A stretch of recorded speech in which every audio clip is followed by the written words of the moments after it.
Hi, and welcome once again to Ivy English. I'm Karen. And I'm Chris Gorski. Today is December 15th, and we have an article about something that's very cold today. That's right. We have some outdoor sporting activities, and it's not something that I've personally taken part in, and maybe it sounded cool when I was younger, but I don't know. It's not for me today. We take fewer risks as we get older, usually. I suppose so. I'm living evidence of that, I guess. So our topic today is the thrills and chills of ice climbing. Not just climbing mountains, but climbing walls of frozen ice. Or frozen water, I should say. Yeah.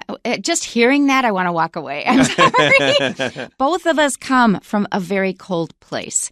Mine is probably, in theory, even colder than yours. But I lived in yours. Yeah. It was cold enough. Cold. It was cold enough. No, I agree. You come from an even colder place. And I love outdoor sports in winter. I love getting out in the cold. I love going for long hikes. Ice skating. I love ice skating. Ice skating is fantastic. Camping in the snow is great. I'm not so much about ice climbing. Climbing is hard enough, and then when it's really slippery, yeah, it's really dangerous. Yes, it's really dangerous. I agree. You're putting a lot of trust into this wall of ice. I mean, I suppose there's many things you can do to ensure your safety, but I'm just not experienced in it. Yes, and an image just kind of popped up in my mind from my childhood. And every winter, my father would say, I don't know why I stayed in Minnesota. He would say that every year, and I go, yeah, I don't either. Why? Yeah. So I left, excuse me. Yeah. My daughter's back there now. But anyway, one year, I will explain how slippery it is. It was so slippery one day. My father had his winter boots on. I had to put rugs in front of him so that he would not slip as he was going out to the car. Yeah. So he would walk over this rug, and I'd move the original rug. I had 2 rugs and put that there so he could walk over that one. However, one time he slipped on the ice and he broke his leg. Wow. And my father is a very, very strong person, who sort of is always in control of everything. He has a will of steel. He got really depressed. Wow. When you can't walk, and you're used to kind of running the world, he ran a business. So when I hear about, climbing on ice, I think that part of my mind remembers that. I'm a little bit afraid of heights, too. I don't have a terrible fear of heights, but the idea of even climbing in a gym, like rock climbing in a gym, that's being scary. that high up, it's knowing you could fall and those mats are very soft. They don't hurt to land on. I don't know, I get the heebie-jeebies. I get a little uncomfortable. Heebie-jeebies is just a colloquial way of just saying you're really it scares scared. You a little bit. Yeah, it's like, I don't like this being up this high. And ice climbing just feels that much less secure. Yep. Okay, so now you know some of the reasons why we didn't exactly warm up to this topic. All right, the thrills and chills. This is also a phrase. So the thrills and chills, it reminds me of a commercial. The thrills and chills, the highs and lows. I don't know this one. I have a lot of commercials in my head, and that's from one of them. All right, so the thrills and chills, that means thrills are things that make you feel really excited, and that will attract you to the sport. But chills are things that make you feel uncomfortable and cold. Let's go to our article.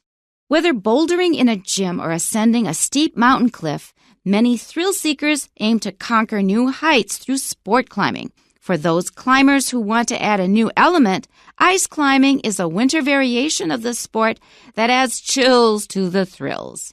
Although ice is quite a different material compared to rock, ice climbing is similar to rock climbing in its history and practice. Both sports originated as part of mountaineering, where those who wanted to challenge mountain summits would often have to climb sheer walls and glaciers to reach their targeted peak. However, ice climbing later grew into a challenge all its own. Just like in rock climbing, sport ice climbers often work together in pairs, with one acting as an anchor while the other takes on the ice wall. Where ice climbing departs from other types of climbing is in the unique dangers it presents. Because of the extended time spent in sub-zero temperatures, as well as the danger of avalanches and snowy weather, ice climbers have to take extra care to shield themselves from the harsh conditions they're climbing in to ensure their safety. Warm, insulated clothing is important, including gloves and eye protection, and tools like ice axes and crampon boots are needed to make the climb safely. The extreme conditions often present in ice climbing make it a sport that is not for everyone. However, enthusiastic ice climbers find the chill brings a welcome challenge. If you're interested in trying out ice climbing, it's best to go with a guide. They can also bring you to some of the top climbing spots like the frozen waterfalls of Konye, Italy, or the glaciers of Norway. Wherever you make your ascent, you can be sure that ice climbing will bring you a thrill unlike any other. Yeah, are you thrilled about being in the hospital?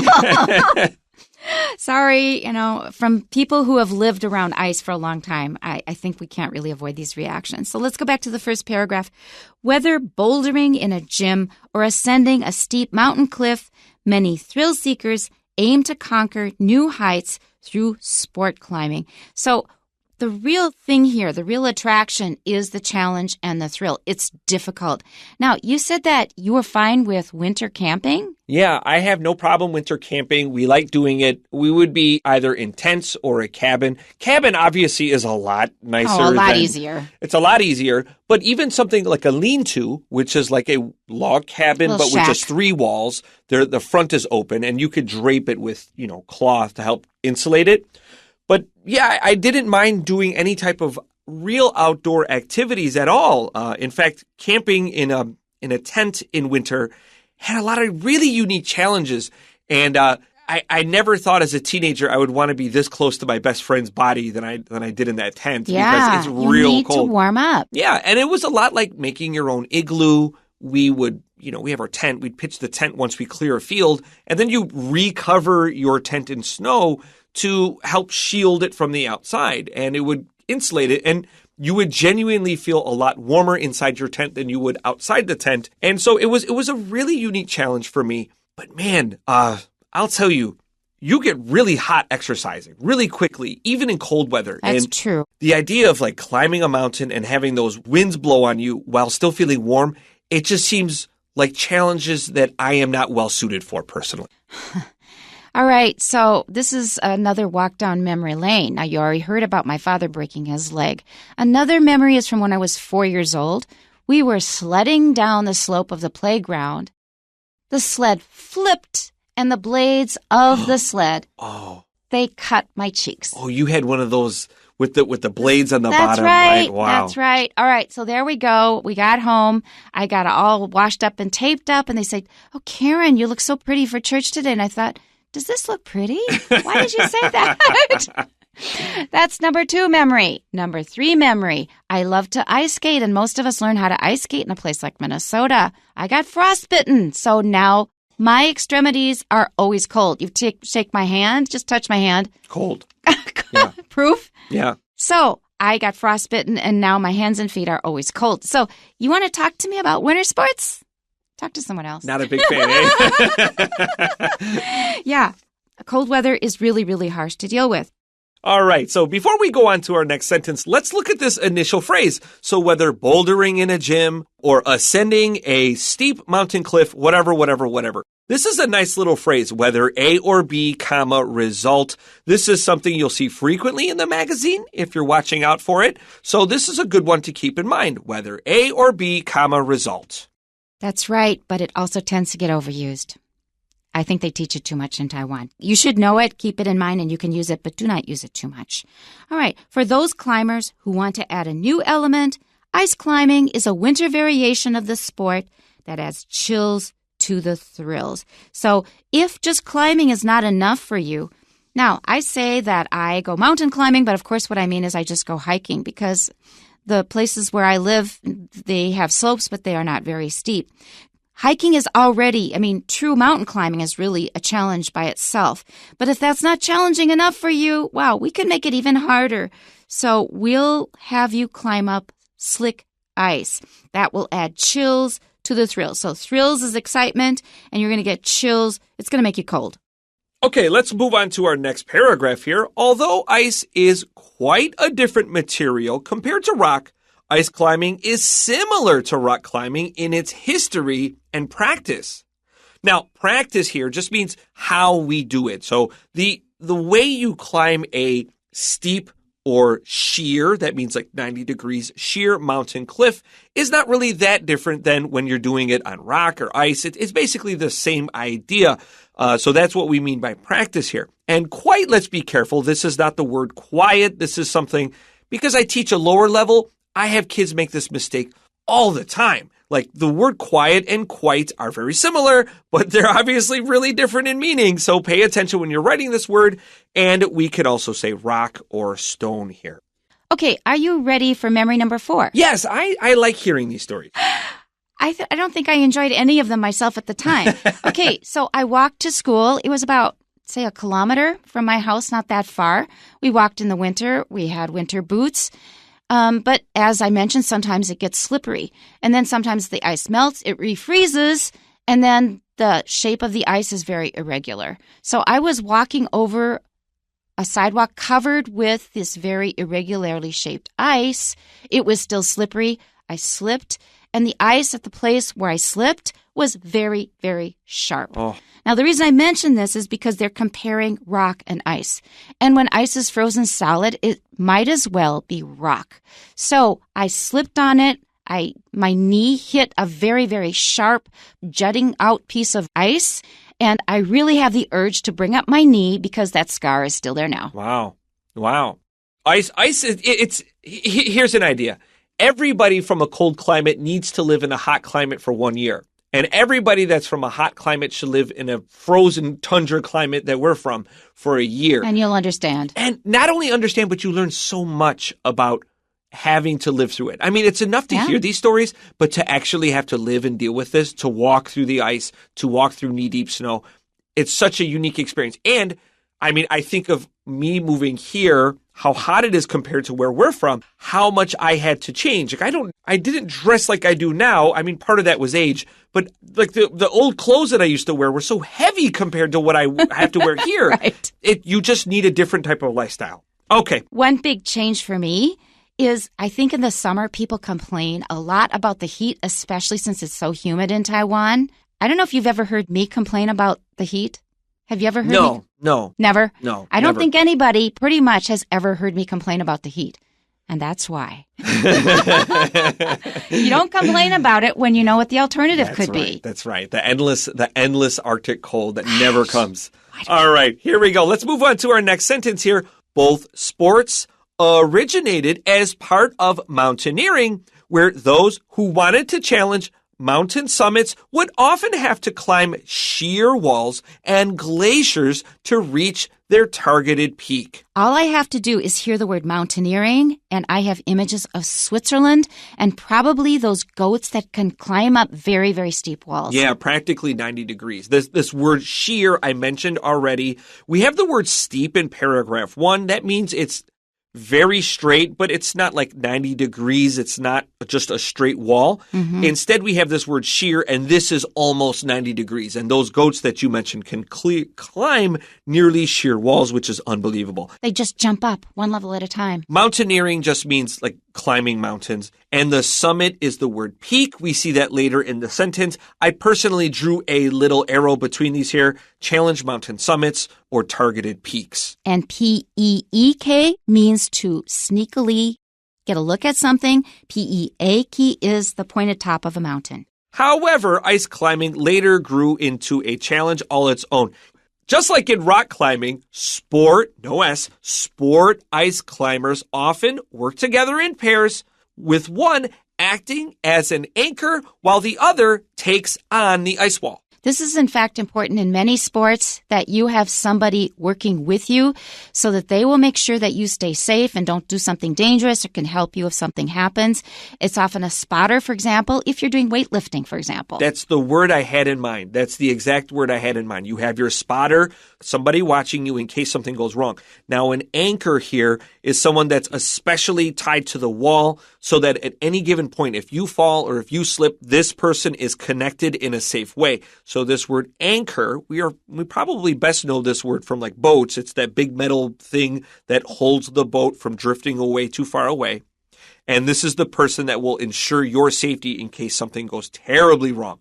And when we say take on the wall here, this means we're climbing the wall. This especially feels challenging when you take on something difficult. It doesn't feel like it will be very easy. It means I accept this challenge. Okay, our third paragraph, where ice climbing departs from other types of climbing, is in the unique dangers it presents. You can slip and fall. Enough said. Because of the extended time spent in sub-zero temperatures, as well as the danger of avalanches and snowy weather, ice climbers have to take extra care to shield themselves from the harsh conditions they're climbing in to ensure their safety. So in addition to just making sure you don't fall off the mountain, you have to make sure that you stay warm enough, that your equipment is right for grabbing onto very slippery surfaces, for example. Also, here's another weird thing about living in cold climates. If you're doing vigorous exercise outdoors, you're going to get hot really quickly. But there's a danger here because your body is building a lot of heat. Like I said, I did a lot of outdoor camping, and you need to chop wood. And this is a very vigorous activity. You're going to be sweating fast. Even if it's very cold out, you're going to start to sweat. So you'll open your coat and you'll start exposing part of your body to these very strong winds, and you can very quickly lose your heat. So it's important to know how to layer yourself, to take certain layers off. And then as your temperature drops quickly, you can relayer and maintain your worth, because it's very easy to go from I'm sweating to I'm in big trouble. And you need to be able to judge that very carefully. And it's a very tricky balance. I can only imagine how much harder it is while you're on a mountain with no way of protecting yourself. That's right. And also, when you're out in the cold, maintaining your body heat eats up lots and lots of calories. So people who do dog sledding, they actually eat whole sticks of butter just to get enough calories to keep going. Okay, let's continue. Warm insulated clothing is important, including gloves and eye protection, and tools like ice axes and crampon boots are needed to make the climb safely. These are examples of the kinds of equipment. And by the way, equipment is uncountable. Don't say equipments. It's not equipments. It's pieces of equipment. So these are examples of the pieces of equipment you need to bring. So first of all, you need definitely the right kind of gloves. You need to protect your eyes. When you go out in really cold weather, what happens to your eyes and your nose? Yeah, you get those little frozen, especially when you walk out and you get like the sun blindness, and then it's really bright from the snow, and then you start tearing up, and then the tears freeze on your face. Yes. Even though they're salty, they still freeze. So you've got frozen eyelashes. And how about inside your nose? Well, I always have a really runny nose, so it's a little easier for me. But yes, my sister complains of this because when we would go to school, we'd walk to school. She had this problem. Luckily for me, maybe the only time in my life, I always have a runny nose, so I was always well cleared. Because what we're talking about is the boogers in your nose freeze. Yes. So you're breathing in, and you can feel there are solid pieces inside your nose, and it's a really odd feeling. When my wife lived in Buffalo with me for a short time, one thing that she noticed is when you go outside, I would tell her, take a deep breath just to feel this, to experience this. And so you go outside on a really cold day and take a deep breath, and your body's like, wow, that feels weird. It feels really, really uncomfortable to have that cold air in your lungs. It really does. And so you need ice axes. You need to be able to smash the ice in order to make it passable. Otherwise, it's just too slick. Crampon boots are boots that have these clamps at the bottom that can clamp onto the ice. They look like big eagle claws. Yeah, right. Okay, our next sentence. The extreme conditions often present in ice climbing make it a sport that is not for everyone. The first time I read this sentence, I had an NG. What did I say? The extreme conditions often present. Yeah. Which I immediately mimicked, not to mock you. I was thinking, I was like, I hope that doesn't come off rude. When I was growing up in school, kids would try to say this word funnily because you had to say present when the teacher asked if you were here or not. Yeah. So you're always looking to screw with the teacher. So kids would be like present or president. We would say anything but present. You said it, and as an instinct, I was just like, present. It brought you back to that time as a kid. It was reflexive. That's right. I was expecting a verb, and if you don't look further, a verb would be fine. The extreme conditions often present problems for the climbers, but that's not what came next. Are often present. Which are often present in ice climbing. Make it a sport that is not for everyone. You know, we have a state in the U.S. with a very small population, and the weather is not wonderful. It's Nebraska. Oh, yeah. And their slogan is, it's not for everyone. Okay, our next sentence. However, enthusiastic ice climbers find the chill brings a welcome challenge. Welcome for certain people. Yeah, and something to do in winter. Honestly, one of the downsides of living in a really cold climate is that you'll have a lot of people that don't want to do anything. They just want to hang out and watch TV and get fat. Yeah. And like having a person that wants to do outdoor stuff is really, it's like to have something to do in those cold winter months that last so long is really a nice change of pace, especially after Christmas when winter really does start to drag. That's right. And then I think it's just part of our DNA. You know, it's going to be cold. Actually, we have winter about 8 months of the year in Minnesota. That's right. Sometimes 9. Yeah. So you can't just hang around at home all the time. It just becomes a natural thing that you have to go out and do some kind of winter sport. That's right. The end of August, the weather's already turning cold. All right, let's continue to our final paragraph. If you're interested in trying out ice climbing, it's best to go with a guide. Yeah, have especially when somebody you're new. who knows what they're doing.